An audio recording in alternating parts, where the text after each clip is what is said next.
The scream pierced the air of Manhattan's most exclusive restaurant, shattering the polite silence of the city's elite. At table 4 sat Joshua Sterling, a tech mogul worth billions, looking utterly defeated as his 4-year-old son screamed until his face turned purple. The manager was seconds away from kicking them out.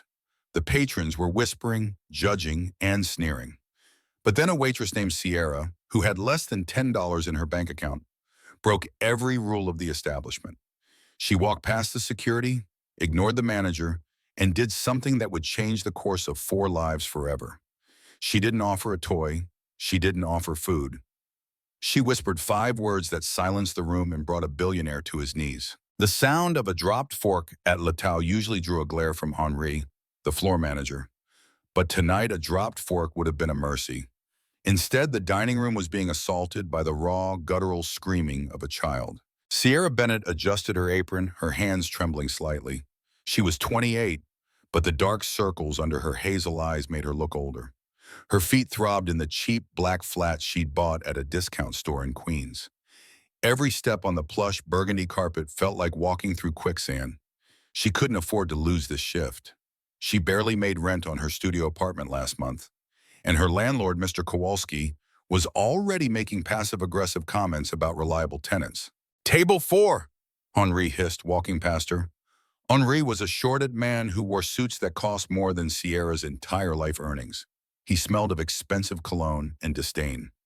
"They are disturbing the ambassador at table 6. If that child doesn't stop, I'm removing them. I don't care who he is." Sierra glanced toward table 4. Everyone knew who he was: Joshua Sterling, the CEO of Sterling Ether, a cloud computing empire that practically ran the modern world. He had been on the cover of Forbes and Time in the same month. In person, he looked different than the glossy photos. He was taller, his shoulders broader, but he was hunched over, radiating a tangible aura of exhaustion. His suit was charcoal gray, immaculately tailored, but his tie was loosened, and his hair, dark and swept back, was disheveled, as if he'd been running his hands through it for hours. Beside him sat a woman who looked like she had been carved out of ice and diamonds. Vanessa Cole, a socialite and Joshua's fiancée. She was typing furiously on her phone, occasionally pausing to glare at the source of the noise. The source was a small boy, maybe 4 years old, strapped into a high-end booster seat. He wasn't just crying, he was wailing with a despair that felt too big for his small lungs. He wasn't throwing food or being a brat.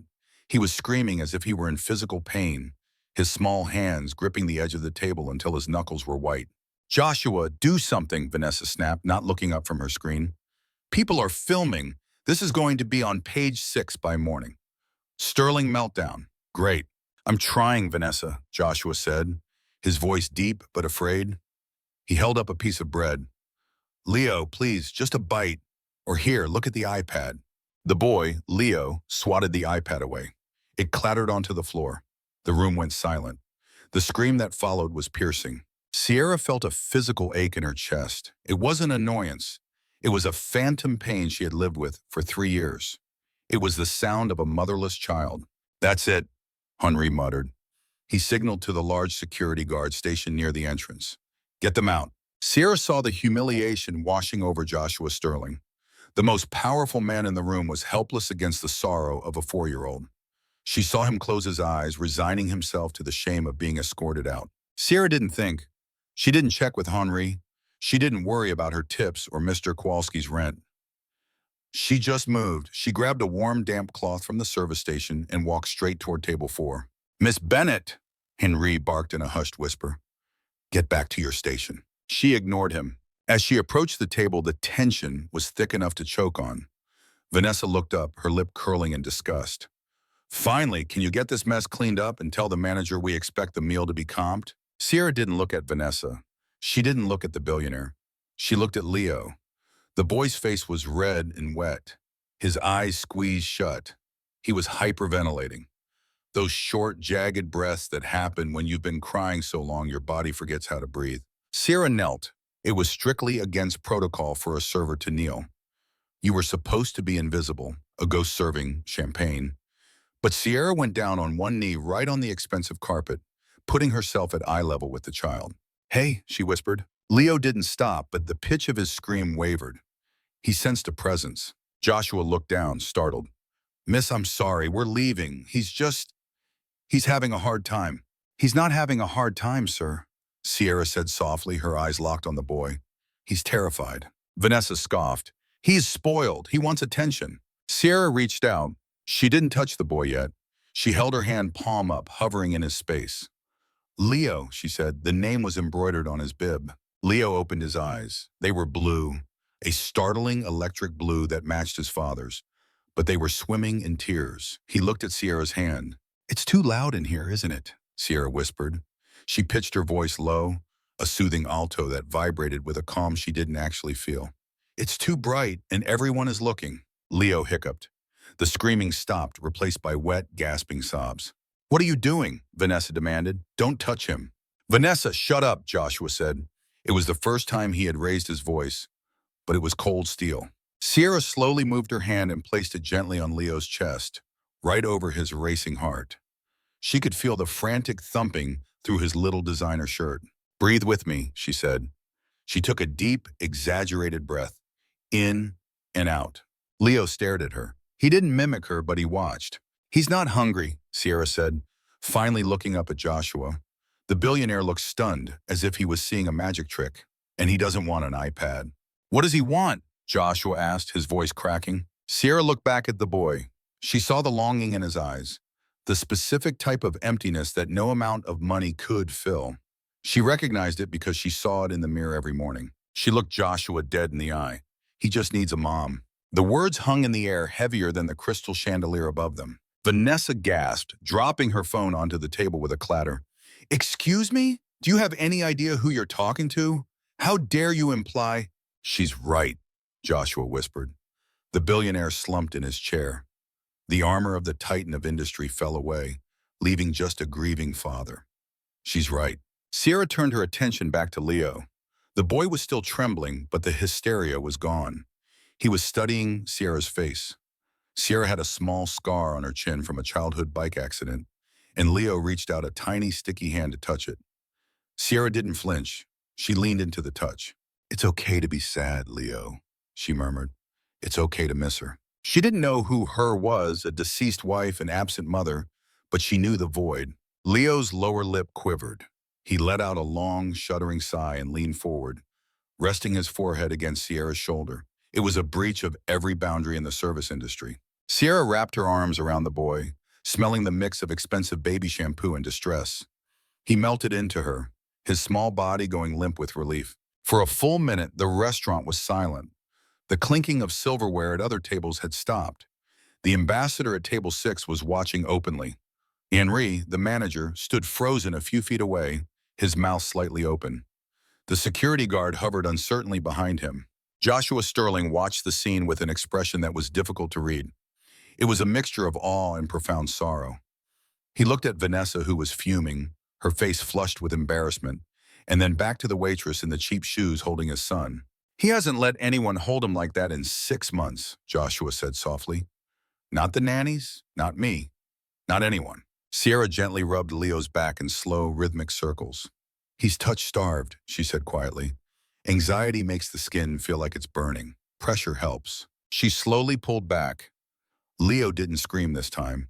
He just looked at her, his eyes heavy with exhaustion.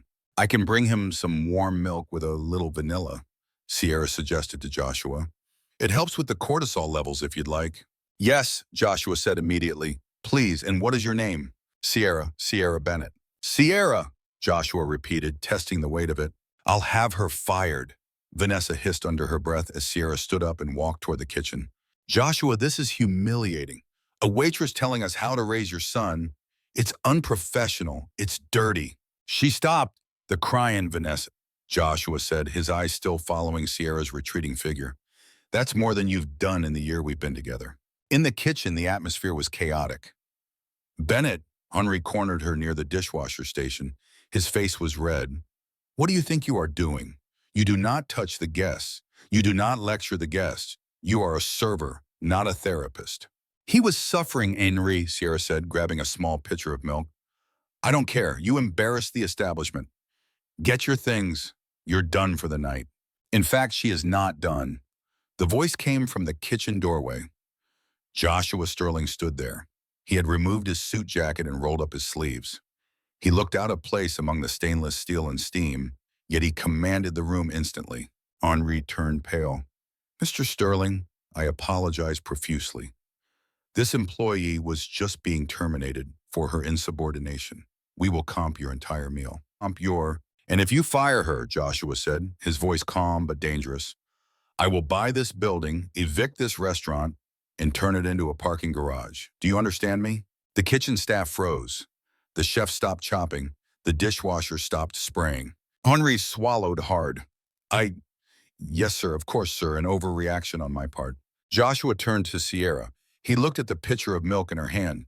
"Is that for Leo?" "Yes," Sierra said. "Bring it," Joshua said, "and please join us." "Sir, I can't," Sierra stammered. "I have other tables." "I'll buy out your shift," Joshua said.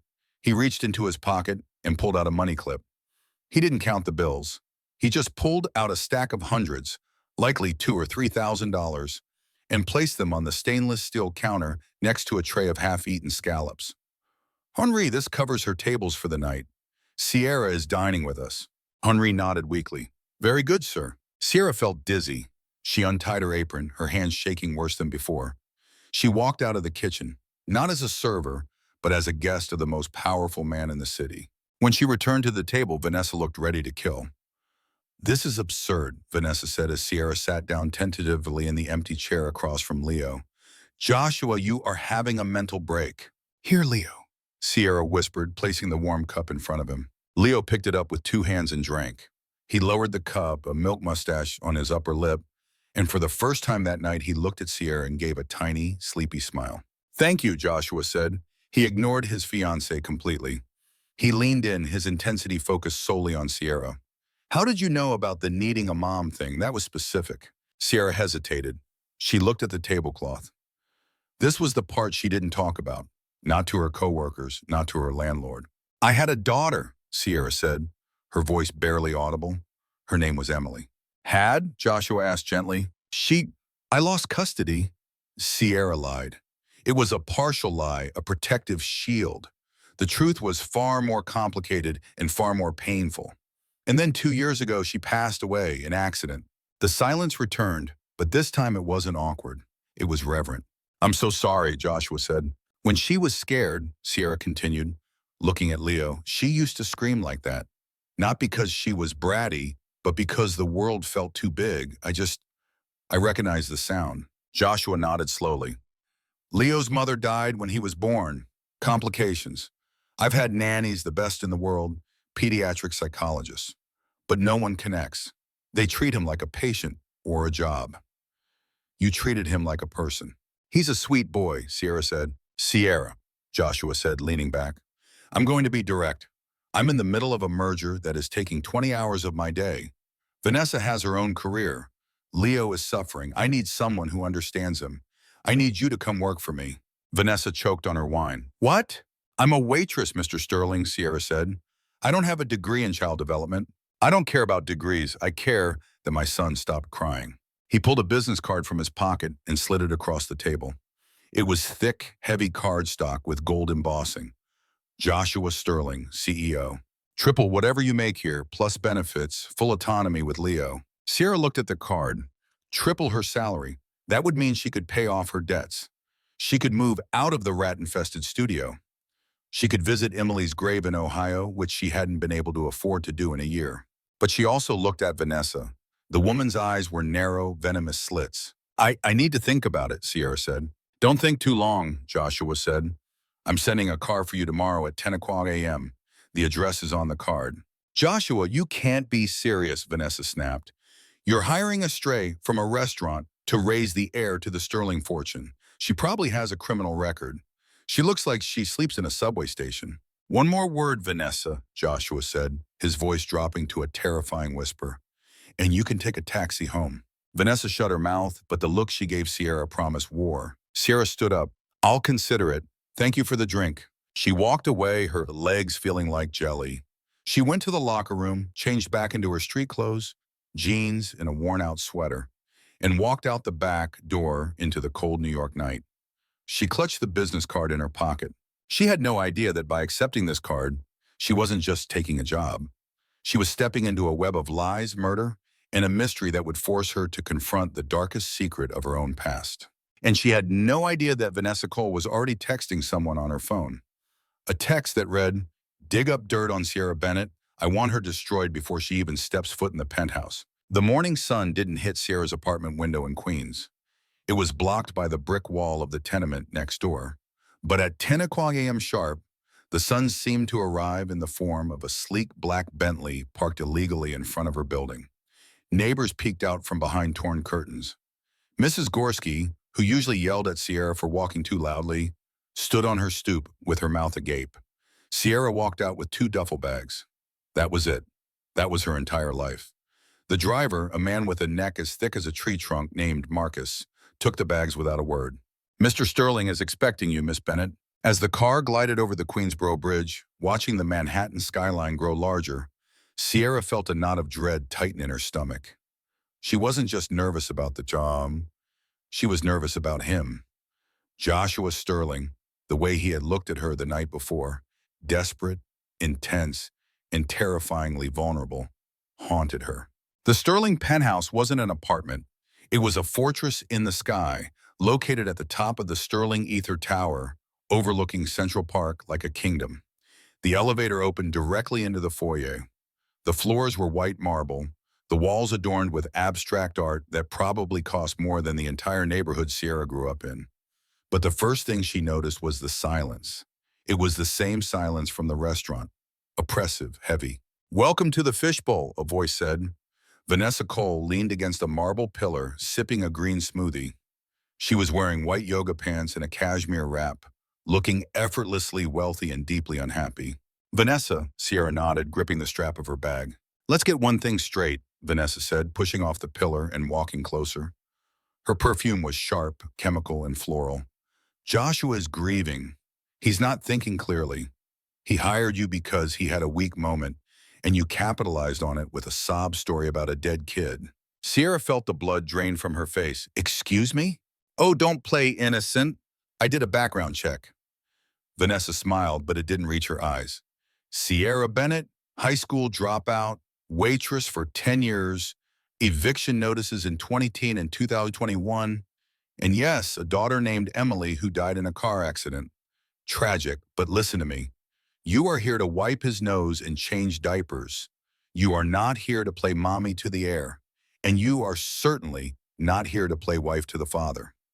Do your job, stay invisible, and maybe you'll last a month." "Is that a threat?" Sierra asked, her voice steady despite her shaking hands. "It's a forecast," Vanessa replied. "Vanessa, that's enough." Joshua appeared at the top of the floating staircase. He was in a suit again, phone in hand, looking like he hadn't slept. "Sierra, come up. Leo is waiting." Vanessa rolled her eyes and turned back to her phone, dismissing Sierra like a servant. Sierra climbed the stairs, her heart pounding. Joshua led her down a long hallway lined with floor-to-ceiling windows. "Ignore her," Joshua said quietly, not looking back. "She's protective." "She seems charming," Sierra couldn't help but say. Joshua stopped and looked at her. A faint smile tugged at the corner of his mouth. "She manages my public image. She's good at defense, but right now I don't need defense. I need offense. I need someone to fix my son." They reached a heavy oak door at the end of the hall. Joshua hesitated, his hand hovering over the handle. "He hasn't spoken today," Joshua whispered. "He just stares at the wall. The doctors call it selective mutism induced by trauma." "I call it hell," Sierra said. Joshua opened the door. Leo's room was larger than Sierra's entire apartment. It was filled with every toy imaginable. Giant Lego sets, electric cars, a mountain of plush animals. But Leo was sitting in the corner inside a small pop-up tent, facing the wall. "Leo," Joshua said, "Sierra's here. Remember Sierra?" No movement. Sierra set her bag down. "Mr. Sterling, you can go." "I should stay." "No," Sierra said firmly. "He can feel your anxiety. You're worried he won't react, and that pressure makes him freeze. Go to work. I've got this." Joshua looked at her, shocked by her authority. Then he nodded. "I'll be in my study if you need anything." When the door clicked shut, Sierra didn't rush to the boy. She didn't try to coax him out. She walked over to the window and sat on the floor, her back to him. She pulled a small, worn paperback book from her pocket, The Velveteen Rabbit. She started reading aloud. She didn't read to him. She read to the room. There was once a velveteen rabbit, and in the beginning he was really splendid. She read for 10 minutes. Silence. She read for 20 minutes. A rustle from the tent. At 30 minutes, she felt a small weight against her back. She didn't turn around. She kept reading. Real isn't how you are made, she read softly. It's a thing that happens to you. When a child loves you for a long, long time, not just to play with, but really loves you, then you become real. A small hand reached around and touched the page of the book. Sierra stopped. She turned slowly. Leo was there, his big blue eyes red-rimmed. He pointed at the rabbit in the picture. Bunny, he whispered. It was a croak, rusty from disuse. Sierra's heart soared. Yes, that's the bunny. Do you have a bunny, Leo? Leo nodded. He stood up, grabbed Sierra's hand, and pulled her toward the closet. He pushed aside a row of designer coats and pointed to a shelf high up, out of reach. There, sitting alone, was a ragged blue teddy bear. It wasn't new, it was missing an eye, and the stitching was fraying. It looked like garbage compared to the rest of the room. That one? Sierra asked. Mama made it, Leo whispered. Sierra's breath hitched. She reached up and took the bear down. As she handed it to him, she felt something hard inside the stuffing, a lump in the bear's stomach. Leo snatched the bear and hugged it so tight his arms shook. He buried his face in the blue fur. Sierra watched him, her mind racing. Why was the bear on a high shelf? Who put it there? A 4-year-old couldn't reach that. Someone had hidden his comfort object. Leo, Sierra asked gently, who put Blue Bear up there? Leo froze. He looked at the door, fear flashing in his eyes. The bad lady, he whispered. 2 weeks passed. The transformation in the Sterling household was subtle at first, then undeniable. The screaming fit stopped. The silence was replaced by the low hum of Sierra reading or the sound of Leo playing with the blocks on the hardwood floor. Sierra fell into a rhythm. She woke up at 6:00 a.m., prepared Leo's breakfast, oatmeal with dinosaur-shaped fruit because he refused to eat anything else, and spent the day shadowing him. She wasn't just a nanny, she was a shield. Joshua noticed. He started coming home earlier, 8 p.m. instead of midnight. He would stand in the doorway of the nursery, loosening his tie, just watching them. One Tuesday, he found Sierra and Leo building a fort out of sofa cushions in the main living room, a room Vanessa had declared strictly for entertaining. We're under attack, Daddy, Leo squealed, throwing a pillow at Joshua. Joshua caught the pillow. For a second, he looked confused. Then a genuine laugh erupted from his chest, a sound that seemed to startle even him. He took off his jacket, threw it on the floor, an act of rebellion against his own pristine life, and crawled into the fort. Who are we fighting? Joshua asked, sitting cross-legged next to Sierra in the dim light of the cushion cave. The space aliens, Leo declared seriously. Sierra looked at Joshua in the cramped space. Their knees were touching. He smelled of expensive scotch and weariness. The dark circles under his eyes had lightened, but the sadness was still there deep down. You're amazing with him, Joshua said softly under the cover of Leo's chaotic narration of the space battle. I haven't heard him laugh like that since Catherine. He trailed off. He just needed permission to be a kid, Sierra said. He was carrying a lot of adult grief. And you? Joshua asked, his eyes searching hers. You carry a lot too, Sierra. I see it. The air between them grew thick, charged with an electricity Sierra hadn't felt in years. She wanted to lean in. She wanted to tell him that she wasn't just doing this for the money anymore, that she was falling in love with his son and maybe, dangerously, with him. Joshua. Vanessa's voice shattered the moment like a hammer through glass. She stood outside the cushion fort, tapping her foot. The gala is in 2 days. The tailor is here for your fitting. Get out of that ridiculous pile of furniture. Joshua's face hardened. The light went out of his eyes. He crawled out of the fort, instantly transforming back into the CEO. I'll be right there, he muttered. Vanessa glared at Sierra as Joshua walked away. Enjoy playing house, Sierra, but remember the staff entrance is in the back. That night, after Leo had fallen asleep clutching the blue bear, Sierra couldn't sleep.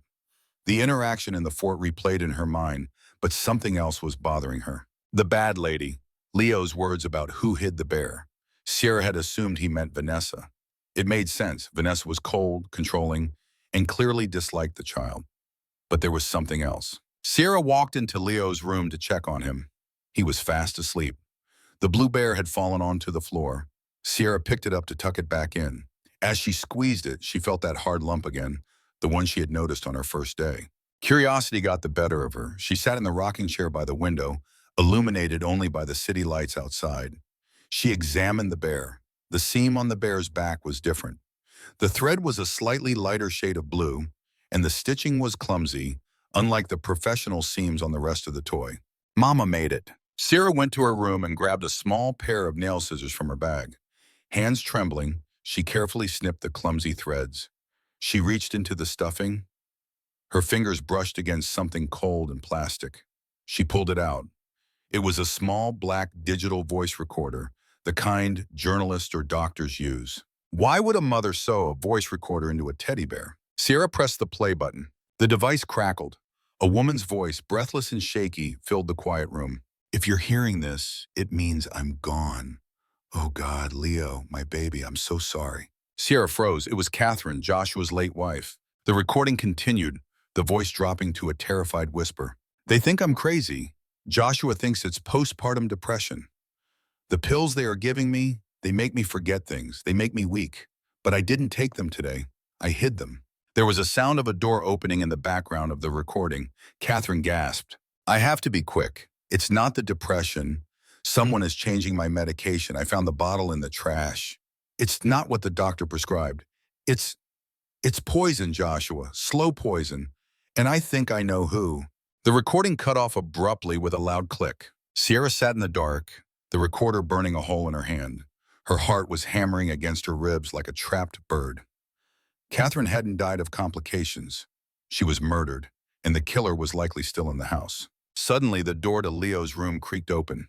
Sierra shoved the recorder and the bear into the air under the blanket on her lap. Sierra. It was Joshua. He was standing in the doorway, silhouetted by the hall light. He was holding 2 glasses of wine. I couldn't sleep, he said softly. I thought maybe you'd like a drink to apologize for Vanessa earlier. Sierra looked at the man she was starting to care for, the man whose wife had been slowly poisoned right under his nose. Joshua, she breathed, her voice shaking. She had to tell him. She had to play the tape.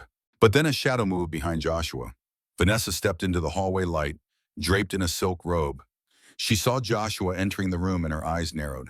Then her gaze dropped to Sierra's hands, which were clutched tightly under the blanket. Is everything okay? Vanessa asked, her voice like ice water. You look like you've seen a ghost, Sierra. Sierra realized with a jolt of terror. Vanessa knew. Vanessa wasn't just a jealous fiancée. She was the one Catherine was afraid of. I'm fine, Sierra lied, forcing a smile that felt like it would crack her face. Just checking on Leo. Come to bed, Joshua, Vanessa said, placing a hand on his arm. Her nails were painted a dark blood red. Sierra needs her rest. She has a big day tomorrow.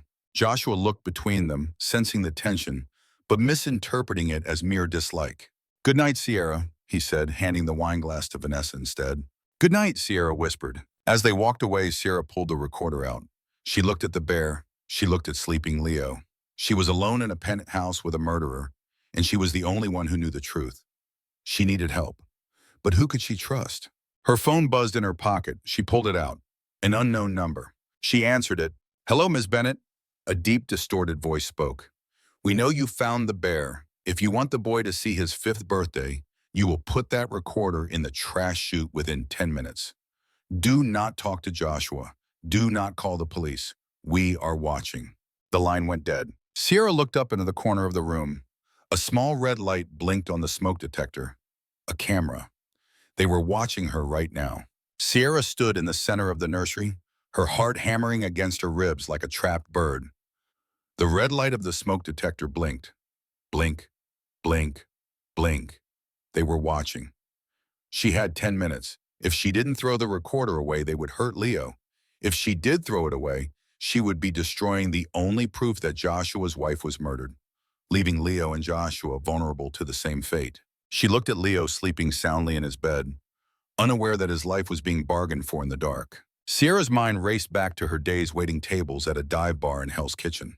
She had learned a thing or two about misdirection from the hustlers and card sharks who frequented the place. People only see what they expect to see. She moved to the bathroom attached to the nursery. She assumed there were no cameras in there. Even monsters had limits. Or perhaps they just didn't think a bathroom was strategically important. She opened the medicine cabinet. She grabbed a plastic travel case for a toothbrush. It was roughly the same size and weight as the black digital recorder. She wrapped the toothbrush case in a thick layer of tissue paper.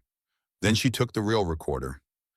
She lifted her skirt and slid the cold device into her sock, pushing it down until it rested against her ankle bone, hidden by the hem of her jeans. She took a deep breath. She walked out of this bathroom holding the tissue-wrapped decoy clearly in her hand. She made sure to look directly at the smoke detector, tears streaming down her face. She needed to sell the performance. She needed to look broken. "I'm sorry, Catherine," she whispered, loud enough for the microphone to pick up. "I can't let them hurt Leo." She walked out of this nursery and down the hall to the utility room where the trash chute was located. She opened the metal hatch. The smell of stale garbage wafted up. She held the decoy over the black abyss. She hesitated, trembling theatrically. Then she let go. The package tumbled down into the darkness. A few seconds later, a distant thud echoed from the basement compactor. She closed the hatch. Her phone buzzed immediately. "Smart girl," the distorted voice said. "Now go back to sleep and remember, we are always watching." The line clicked dead. Sierra slumped against the wall, sliding down to the floor. She had bought herself time, but she hadn't won. She was trapped in a penthouse with a murderer, and she had to survive until the gala tomorrow night. That was her only chance to get Joshua alone, away from the cameras, away from the house. The next morning, the atmosphere in the penthouse was suffocating. Vanessa was in high spirits. She was directing a team of florists who were filling the foyer with white lilies, Catherine's favorite flower. It was a cruel, calculated move to unsettle Joshua. "Sierra," Vanessa chirped, spotting her coming down the stairs with Leo. "Make sure Leo has his nap today. He needs to be fresh for the gala. The press will be there, and we can't have a repeat of the restaurant incident." Sierra looked at Vanessa. She looked for a crack in the mask, a sign of guilt. But Vanessa was flawless. "He'll be ready," Sierra said, keeping her voice dull and submissive. Joshua came out of his study. He looked worse than before. His skin was gray, his eyes bloodshot. He looked like a man being slowly poisoned himself. "Joshua," Vanessa cooed, walking over and adjusting his tie. "Dr. Clifton is coming by later to give you a vitamin B shot. You look exhausted. It will perk you right up for the party." Sierra's blood ran cold. "Dear Clifton." The voice on the tape had said, "Someone is changing my medication." It wasn't just Vanessa. It was the doctor, the family physician who had access to everything. "I don't need a shot, Vanessa," Joshua muttered, pulling away. "Don't be a child," Vanessa snapped. "You have to give a speech to 500 shareholders. You need the boost." "Dr. Clifton insists." Sierra gripped on Leo's hand tighter. She had to stop that doctor from touching Joshua. But how? She was just the nanny. "Mr. Sterling," Sierra spoke up. Her voice was steady despite the fear constricting her throat. Joshua turned to her. "Leo has been asking to show you his new drawing in the park," she lied. "He says the light in the house hurts his eyes." Vanessa narrowed her eyes. "He can show him later. Joshua's busy." "No," Joshua said abruptly. He looked at Sierra, and for a second, a flicker of understanding passed between them. He saw the desperation in her posture. "I need fresh air. We'll go to the park, just for 20 minutes. "Joshua, the florists," Vanessa started. "Manage them," Joshua cut her off. "Come on, Leo, Sierra." They walked out the front door, leaving Vanessa fuming in the hallway. As soon as they were in the elevator going down to the street level, Sierra leaned in. "Don't let Dr. Clifton give you that shot," she whispered. Joshua frowned. "What? Why? He's been the family doctor for 30 years. He delivered Leo." "Please," Sierra begged, her eyes wide. "Just trust me. Fake it. Say you took it, but don't let him inject you." The elevator doors opened into the lobby before Joshua could ask more. But the seed was planted. He looked at her, really looked at her, and gave a stiff nod. The Pierre Hotel ballroom was a kaleidoscope of diamonds, black ties, and champagne. The Sterling Foundation Gala was the event of the season. Sierra felt entirely out of place. She was wearing a simple black dress she had bought at a thrift store that afternoon, the only thing she could afford that looked somewhat formal. She stood in the corner of the VIP section, a velvet-roped area raised slightly above the main dance floor. Leo was sitting on a velvet settee playing with a toy car. He was wearing a miniature tuxedo, looking adorable and terrified. Joshua was down on the floor shaking hands. He looked powerful, but Sierra noticed he was sweating. He kept glancing up at the VIP section, checking on them. Vanessa was holding court near the bar, laughing with a tall, silver-haired man. Sierra recognized him from the photos in the hallway. Dr. Clifton. He didn't look like a monster. He looked like a kindly grandfather. He was patting Vanessa's arm, smiling a little too widely. Sierra felt the recorder pressing against her ankle. She needed to get it to Joshua, but every time she moved toward the stairs, a security guard, one of Vanessa's hires, stepped in her path. "Miss Bennett, please stay in the designated area," the guard rumbled. She was a prisoner in plain sight. Then the music stopped. A spotlight hit the stage. "Ladies and gentlemen," a voice boomed, "please welcome the CEO of Sterling Ether, Joshua Sterling." Joshua walked onto the stage. The applause was polite but tepid. The stock price had been wobbling due to rumors of his mental instability, rumors Vanessa had undoubtedly planted. Joshua adjusted the microphone. He looked out at the sea of faces. "Thank you," he said. "Tonight is about the future, about legacy." As he spoke, Sierra saw Dr. Clifton lean in and whisper something to Vanessa. Vanessa pulled out her phone and typed a message. Suddenly, the security guard, standing next to Sierra, tapped his earpiece. He looked at Sierra, then down at Leo. "I need to take the boy to the preparation area for the photo op," the guard said, reaching for Leo. "There is no photo op yet," Sierra said, stepping in front of Leo. "Mr. Sterling is speaking." "Schedule change," the guard said, his voice hard. He wasn't asking. He grabbed Leo's arm. Leo yelped. "No," Sierra hissed. "Let him go." "Don't cause a scene, sweetheart," the guard growled, "or you'll be escorted out. And the boy goes with me anyway." Sierra looked at the stage. Joshua was talking about renewable energy. He couldn't see them. The lights blinded him. If she let Leo go, she might never see him again. The photo op was a lie. They were going to use Leo as leverage to force Joshua to resign. Or worse. Sierra made a choice. She grabbed a heavy crystal ice bucket from the table next to her. "I said," Sierra shouted, "let him go." She swung the ice bucket. It connected with the guard's head with a sickening thud. The guard crumpled to the floor. Ice cubes and crystal shards scattered everywhere. The sound was amplified by the acoustics of the ballroom. The room went dead silent. Joshua stopped speaking mid-sentence. Every eye in the room turned to the VIP balcony. Sierra stood there, chest heaving, holding Leo's hand. The guard lay unconscious at her feet. "Sierra!" Joshua called out from the stage, shielding his eyes against the spotlight. Vanessa was already moving. She was pointing at Sierra, screaming to the other security teams. "She's crazy! She attacked him! Get her! Get the boy!" 4 more guards started running toward the stairs. "Run, Leo!" Sierra yelled. She scooped the boy up. She couldn't go down the main stairs. The guards were blocking it. She turned and ran toward the service exit at the back of the balcony. "Stop her!" Vanessa shrieked. "She's kidnapping him!" Sierra burst through the service doors into the kitchen corridor. It was a maze of waiters and carts. "Out of the way!" she screamed, bulldozing through a rack of clean dishes. Plates shattered. She needed to get to the PA system. She needed to get to a microphone. She couldn't outrun them, but she could out-truth them. She saw a sign, Audio-Visual Control Room, 2nd floor. She ran for the service elevator. She smashed the button. It didn't come. "There she is!" The guards were behind her. Sierra looked around. There was a laundry chute.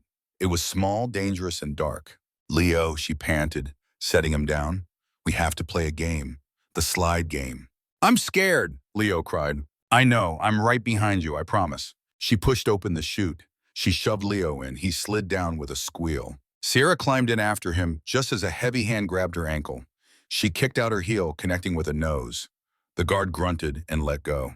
Sierra let go and plummeted into the darkness of the hotel's laundry basement. They landed in a pile of dirty tablecloths. Leo was coughing, covered in linen. Sierra grabbed him. "Come on!" They were in the basement. She knew hotels. The AV wiring usually ran up through the main shafts, but the control room would be accessible from the service stairs. She dragged Leo up 3 flights of concrete stairs, her lungs burning.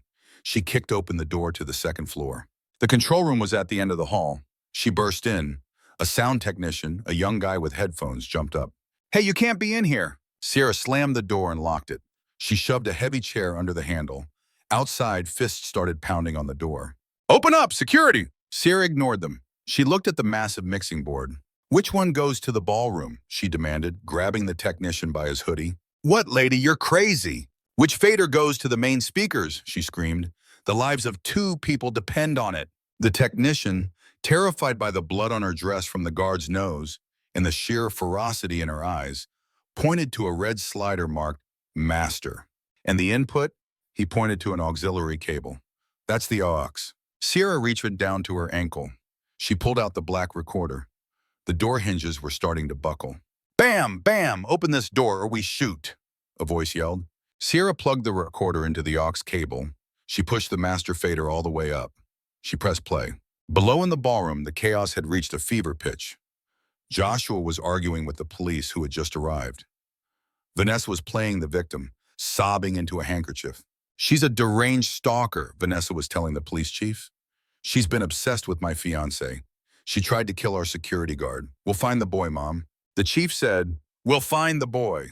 Suddenly, a screech of feedback tore through the room, causing everyone to cover their ears. Then a voice boomed from every speaker in the hotel. A voice that everyone knew. A voice from the grave. If you're hearing this, it means I'm gone. Oh God, Leo, my baby, I'm so sorry. Joshua froze. His face went white. Vanessa stopped crying instantly. Her eyes bulged. The recording continued, echoing off the gold leaf ceiling. It's not the depression. Someone is changing my medication. Dr. Clifton, he gave me a shot yesterday. He said it was vitamins. But my arm, it burned. And then I couldn't move my legs. In the ballroom, Dr. Clifton tried to back away toward the exit, but the crowd was too dense. I heard him on the phone, Catherine's voice sobbed. He was talking to Vanessa. They were laughing. They said once I was out of the way, the merger would go through, that Joshua would be too broken to notice the embezzlement. The room gasped as one entity. Joshua turned slowly toward Vanessa. The look on his face was not human. It was the look of a man watching his entire reality shatter and reform into a weapon. Joshua, if you hear this, I love you. Protect Leo. Don't let that woman near our son. The recording clicked off. Silence. Absolute, terrifying silence. Then the door to the control room upstairs burst open. The guards rushed in, guns drawn. Hands in the air! Sierra raised her hands, tears streaming down her face. Leo clung to her leg. But it didn't matter. The audio had played. Downstairs, Joshua walked toward Vanessa. Joshua, Vanessa stammered, backing up until she hit the edge of the stage. It's a fake. It's AI. That waitress fabricated it. Joshua didn't speak. He looked at the police chief. Arrest her, Joshua said. His voice was quiet, but it carried across the room. Arrest her. Arrest Dr. Clifton. And get your men off my son's nanny before I burn this city to the ground. The heavy boots pounding up the metal stairs didn't belong to private security this time. They belonged to the NYPD. When the control room door swung open, Sierra was sitting on the floor. Leo curled in her lap. Joshua pushed past the officers, his tuxedo jacket torn, his face pale. He didn't speak. He simply collapsed to his knees and wrapped his arms around them both, burying his face in Sierra's shoulder. For the first time in 2 years, the billionaire wept. Not out of grief, but out of sheer, overwhelming relief. Downstairs, the glamorous gala had turned into a crime scene. Vanessa Cole was dragged out in handcuffs, screaming that she had been framed, while Dr. Clifton sat silently, head bowed in defeat. The police found the syringe in his bag, a synthetic neurotoxin designed to mimic mental decline. The Sterling scandal would dominate the news for months. But inside the penthouse, the world had gone quiet. A week later, Sierra found Joshua in the library. He was holding a file folder, staring at the portrait of his late wife. The police finished searching Vanessa's apartment, Joshua said, his voice rough. They found her blackmail files. And they found this. He held up the folder. It's the background report she ordered on you. Sierra stiffened. I told you about Emily, she said. You told me she died in an accident, Joshua said gently, stepping closer. But this says she had leukemia. It says you spent every penny you had on her treatments. You sold your house, your car, and you were evicted 3 times because you paid the hospital bills instead of your rent. Sierra looked away, shame burning her cheeks. I didn't want your pity. Pity? Joshua dropped the file and took her rough, working-class hands in his own. Sierra, I don't pity you, I am in awe of you. You fought for your daughter until the bitter end. And when you had nothing left, when your heart was broken, you saw my son crying and you decided to fight for him too. He kissed her knuckles, a gesture of pure reverence. You are the strongest woman I have ever met, and I never want you to be alone again. 6 months later, the doors of Latau swung open, silencing the room. But this time the silence wasn't due to a screaming child. Joshua Sterling walked in looking younger and vibrant. Beside him was Sierra, wearing a stunning emerald gown, and swinging between them was Leo. He wasn't in a high chair. He was skipping, laughing about his new puppy. Henri, the manager, rushed forward, sweating. Mr. Sterling, Mrs. Sterling, we have the best table. The chef has prepared the lobster. Actually, Joshua interrupted with a grin, we're not here for the lobster. He looked down at his son. What do we want, Leo? Grilled cheese, Leo chirped. And a milkshake. Henri blinked. Sir, this is a French establishment. We do not typically serve. I think you can make an exception, Sierra said, smiling with a steel edge Henri remembered well. After all, the customer is always right. As they sat at table 4, the same table where it all began, the patrons didn't sneer. They looked on with envy at the genuine joy radiating from them. Sierra touched the locket around her neck, knowing Emily was at peace. She had saved Leo, and in doing so, Leo had saved her. She reached across the table and took Joshua's hand. Happy? He asked softly. Sierra looked at the boy who was no longer crying and the man who was no longer grieving. Real? She whispered. Finally, it's real. And that is the incredible story of Sierra Bennett. In the glittering chaos of Manhattan's elite, where wealth often blinds people to humanity, Sierra Bennett's story unfolds as a heart-wrenching testament to the transformative power of empathy and courage. A struggling waitress with nothing but grief for her lost daughter, Sierra didn't hesitate to kneel before a screaming child, whispering words that pierced through the noise of judgment and arrogance. She saw not a spoiled heir, but a broken boy yearning for a mother's touch, much like her own Emily. In doing so, she unraveled a web of deceit, exposing murder and betrayal in the shadows of power. Joshua Sterling, the untouchable billionaire, was brought to his knees not by fortune or fame, but by the raw vulnerability of loss and the quiet strength of a woman who had nothing left to lose. This tale tugs at the soul, reminding us that in a world obsessed with status and superficiality, true heroism lies in the simple act of seeing someone's pain and choosing to act. Sierra's journey from rags to redemption teaches us that kindness isn't weakness. It's a force that can dismantle empires of lies and heal shattered hearts. We often overlook the invisible people, the servers, the strugglers, forgetting that they carry stories of resilience that could save us all. Imagine if we all paused amid our busy lives to offer a hand, a word, or a moment of genuine connection. The ripples could change destinies, just as Sierra changed Leo's and Joshua's. Her bravery echoes a profound lesson. In the face of darkness, one act of compassion can ignite justice, restore hope, and redefine family. It's a reminder that our greatest wealth is the love we give, not the fortunes we hoard. What resonates with you from Sierra's incredible story? Have you ever witnessed or experienced an act of kindness that turned everything around? Share your thoughts in the comments below. I'd love to hear your personal tales of empathy and courage. If stories like this move you and inspire change, hit that subscribe button and turn on notifications so you never miss another emotional journey of triumph over adversity. Let's build a community where compassion wins together.